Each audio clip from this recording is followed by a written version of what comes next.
Ahora vamos a hablar de un tema que creo que nos concierne a todos. Hoy se cumplen 15 años del rescate de rehenes en la residencia del embajador de Japón.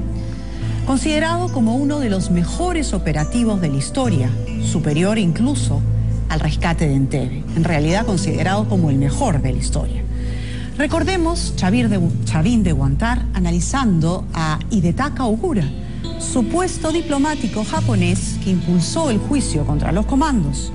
Este aseguró que los emerretistas fueron asesinados tras rendirse. Bueno, pues conozcamos quién es Hidetaka Ogura, activista comunista cesado por la embajada japonesa después de haber acusado a los heroicos comandos.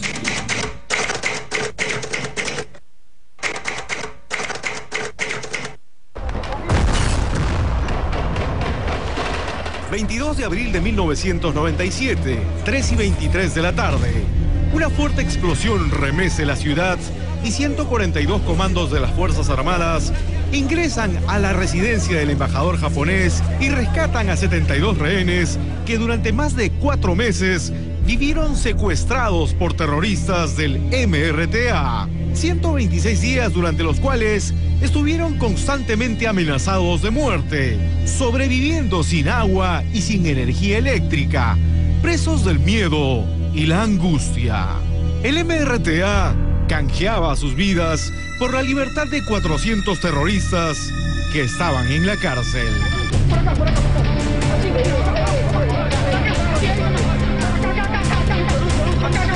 Chavín de Huántar está considerada como la más exitosa operación de rescate en la historia mundial.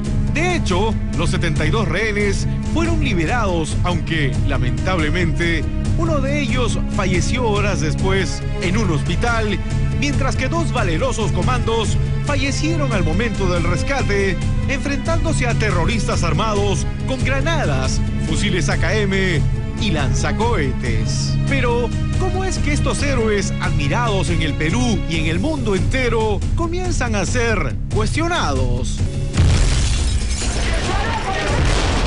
La acusación contra los comandos Chavín de Huántar se basa en la denuncia de Hidetaka Ogura, quien estando en Japón envía una carta al consulado del Perú en ese país asegurando que los comandos habrían aniquilado a 3 subversivos que ya se habían rendido. Uno de ellos sería el mando emerretista Tito. Lo curioso es que esta acusación surge 4 años después del rescate. Si yo veo un crimen, lo denuncio inmediatamente. Ahora, ¿quién es Hidetaka Ogura? Pues un hombre que se desempeñaba como encargado de asuntos políticos de la Embajada de Japón en el Perú cuando esta fue tomada por el MRTA.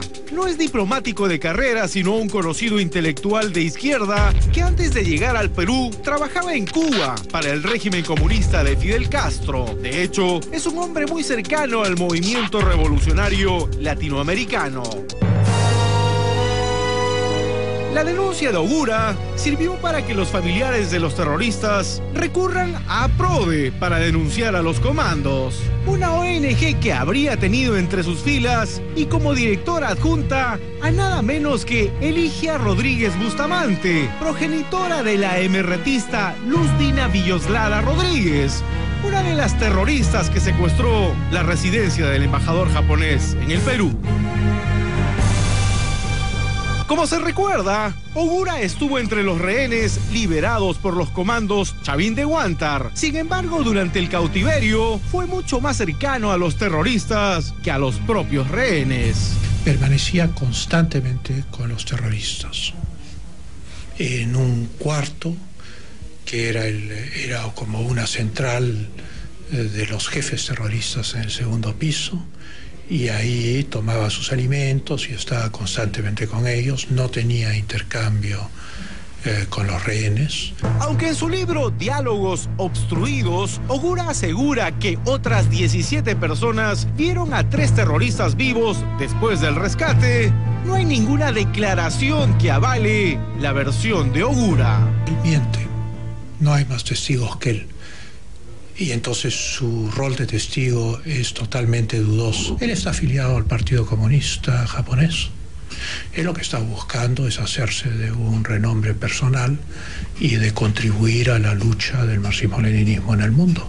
El almirante Luis Gianpietri, quien tuvo un papel decisivo en la liberación de los rehenes, gracias a la comunicación que pudo entablar con el exterior a través de micrófonos camuflados y un beeper, tiene una opinión bastante clara con respecto a Hidetaka Ogura. Una sensación de rechazo y de repudio a un mentiroso.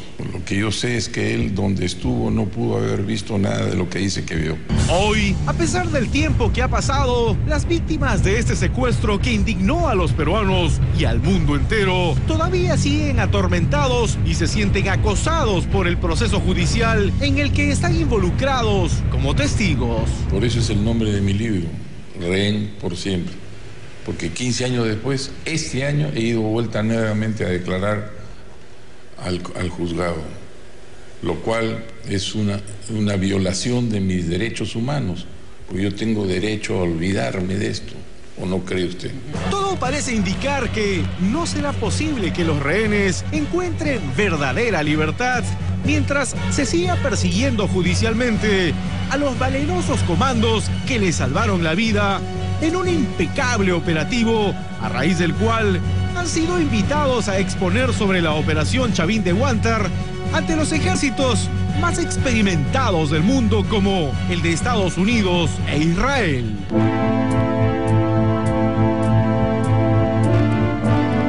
Sin embargo, en el Perú, hoy, APRODE está buscando que la Corte Interamericana de Derechos Humanos solicite que esos valerosos comandos sean sometidos a un nuevo juicio en el fuero ordinario, con lo cual pendería sobre ellos la amenaza de una, a todas luces, injusta prisión.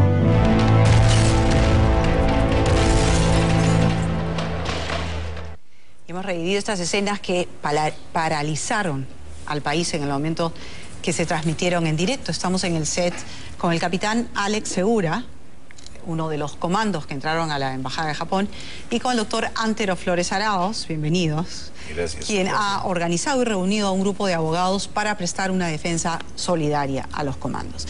Alex, estábamos viendo las imágenes de ese rescate y una vez producida la explosión, escuchamos un montonón de balas. Esas balas, he escuchado o he leído entre las cosas que se han visto recientemente, que eran todas de los terroristas, que ustedes entraron con silenciadores, ¿verdad?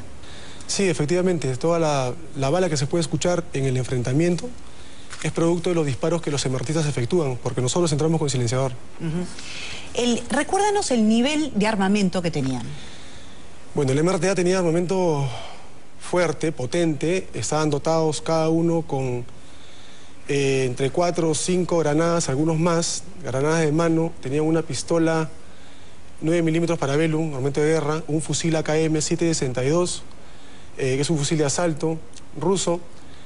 Uno de ellos tenía un armamento antitanque, es un armamento ruso RPG, que te genera 5.000 grados de calor al interior de un tanque.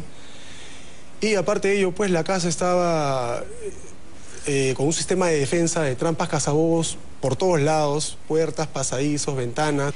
¿Cómo te sentías y qué pensaste en el momento previo a enfrentarte a todo este armamento? Yo lo único que hice fue, antes de ingresar al túnel, fue persinarme, rezar brevemente, pedirle a Dios que esa operación salga bien, que me despida de mi familia en caso no pudiera salir, pero yo más le decía al Señor, le pedía que tuviéramos éxito y que si ese éxito no llegara, pues yo no quería salir vivo de la residencia. ¿Por qué?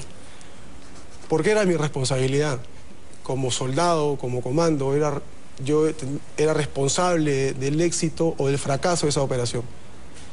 Entonces yo no podría haber vivido tranquilo si esa operación hubiera sido un fracaso.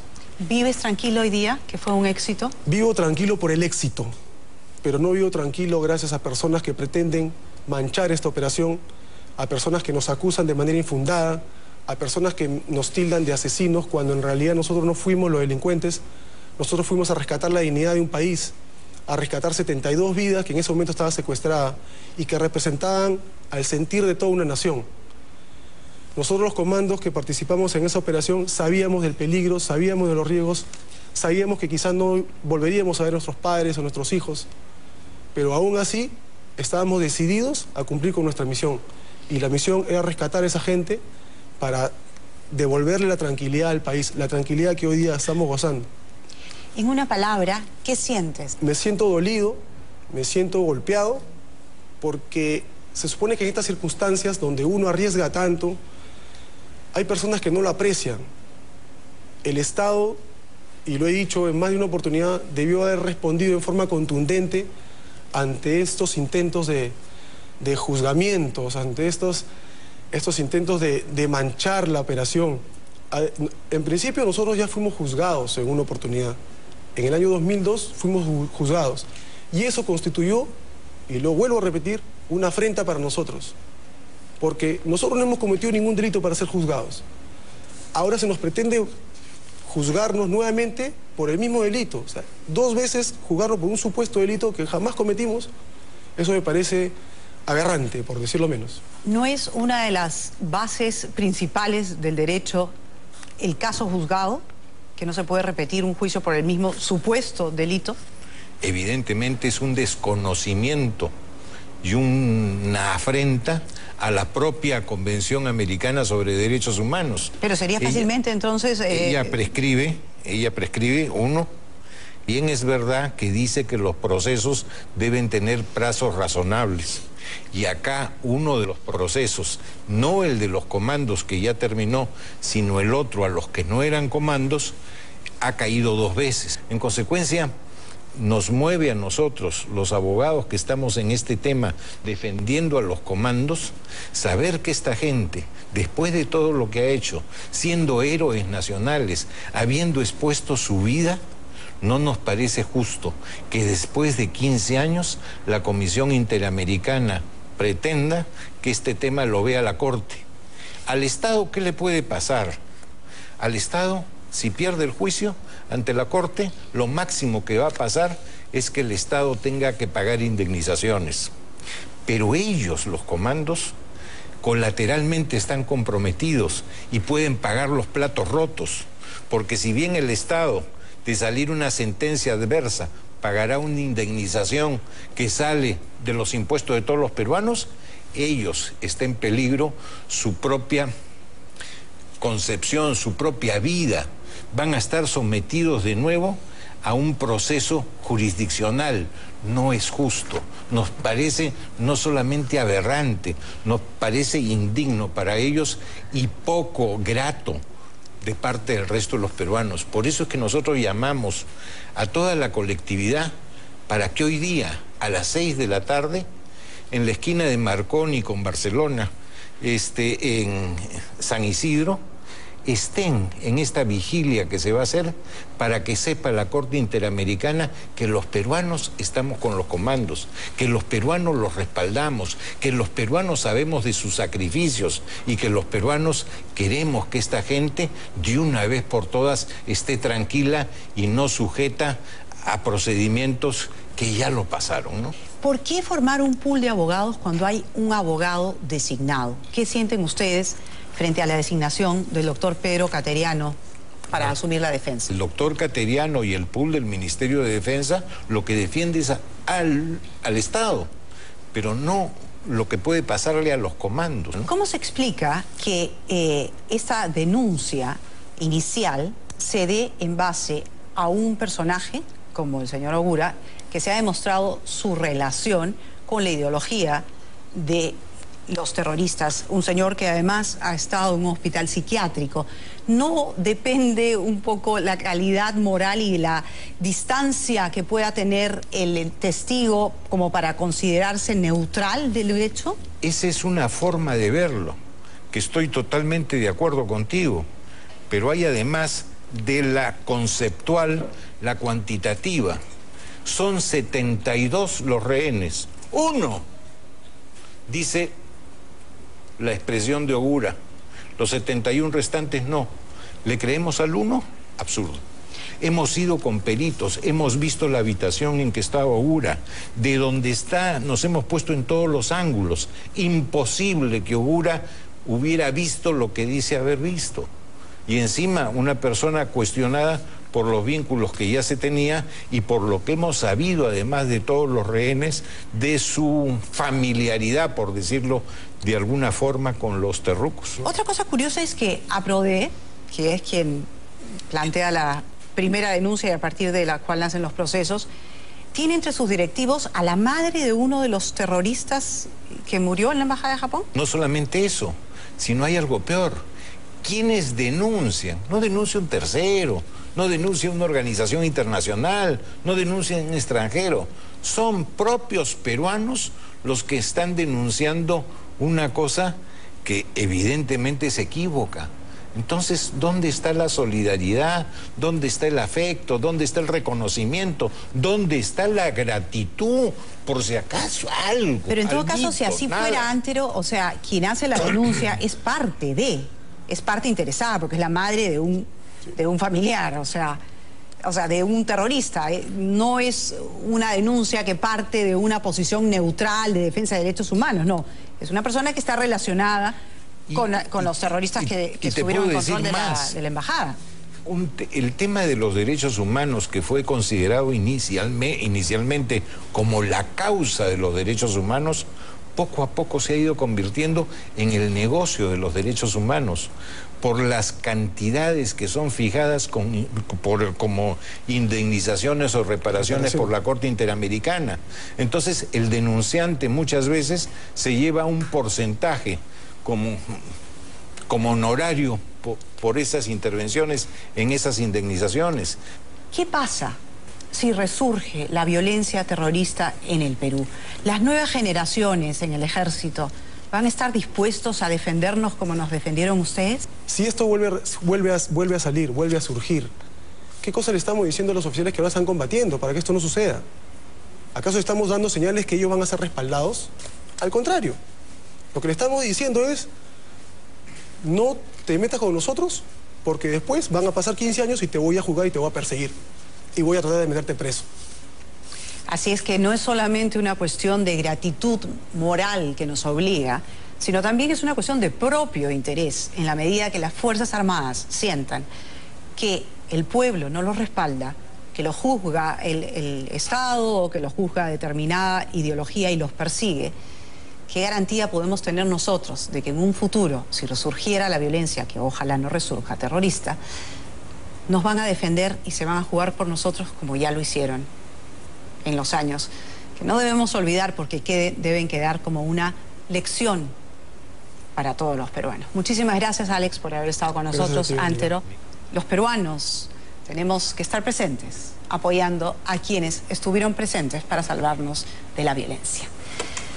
Bueno, y ahora vamos a hablar de un tema que creo que nos concierne a todos. Hoy se cumplen 15 años del rescate de rehenes en la residencia del embajador de Japón, considerado como uno de los mejores operativos de la historia, superior incluso al rescate de Entebbe, en realidad considerado como el mejor de la historia. Recordemos Chavín de Huántar analizando a Hidetaka Ogura en la cárcel.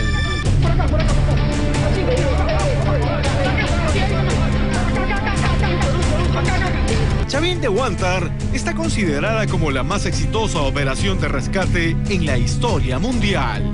De hecho, los 72 rehenes fueron liberados, aunque lamentablemente uno de ellos falleció.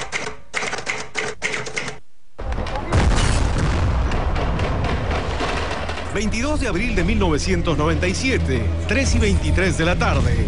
una fuerte explosión remece la ciudad y 142 comandos de las Fuerzas Armadas ingresan a la residencia del embajador japonés y rescatan a 72 rehenes que durante más de 4 meses... Ogura, supuesto diplomático japonés que impulsó el juicio contra los comandos. Este aseguró que los emerretistas fueron asesinados tras rendirse.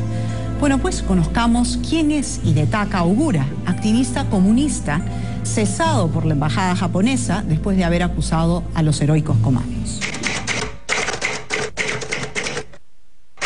Vivieron secuestrados por terroristas del MRTA. 126 días durante los cuales estuvieron constantemente amenazados de muerte, sobreviviendo sin agua y sin energía eléctrica, presos del miedo y la angustia.